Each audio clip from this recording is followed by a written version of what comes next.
अगर आप भी चाहते हैं मसीह म्यूजिक कंपनी के ऑडियो वीडियो सबसे पहले आप तक पहुंचे तो लाल बटन को दबा के सब्सक्राइब करें और बेल आइकन को दबाना ना भूलें।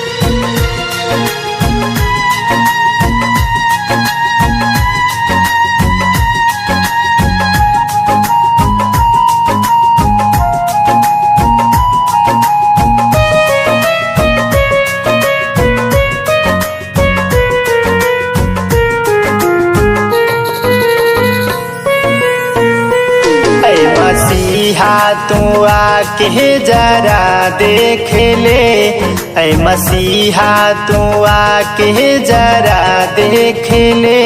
मैं खड़ा हूँ खड़ा तेरे दीदार में, ऐ मसीहा तू आके जरा देख ले। मैं खड़ा हूँ खड़ा तेरे दीदार में, मेरी सुन ले दुआ देरी कैसे हुआ। मैं तड़पता रहा तेरे ही प्यार में, ऐ मसीहा तू आके जरा देख ले। मैं खड़ा हूँ खड़ा तेरे दीदार में, मैं खड़ा हूँ खड़ा तेरे दीदार में।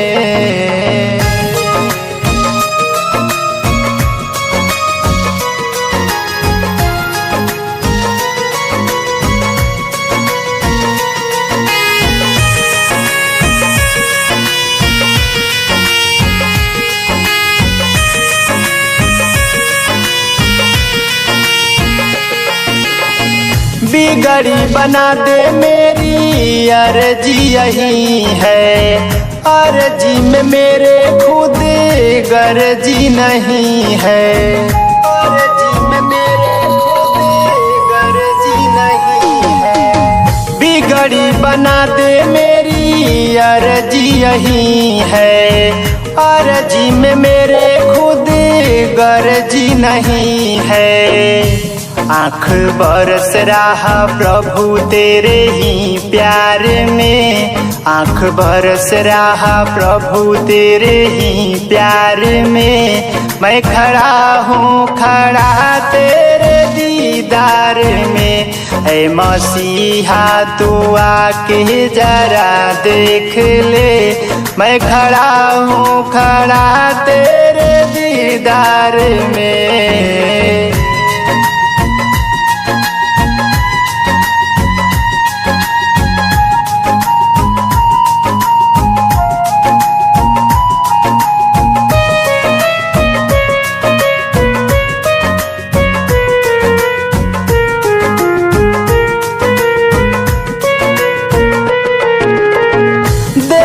जरा तू अपने ममता का छाया, अपना मैं किसे कहूँ सबने ठुकराया।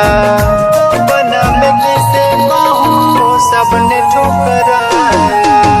दे दे जरा तू अपने ममता का छाया, अपना मैं किसे कहूँ सबने ठुकराया।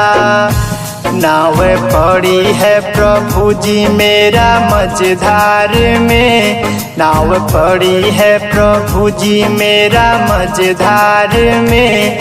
मैं खड़ा हूँ खड़ा तेरे दीदार में, ऐ मसीहा तू आके जरा देख ले।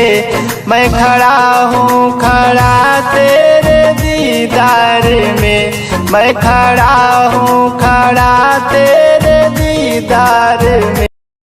ऐसे ही गाने सुनने के लिए हमारे चैनल को सब्सक्राइब करें और बेल आइकन को दबाना ना भूलें। जय मसीह, धन्यवाद।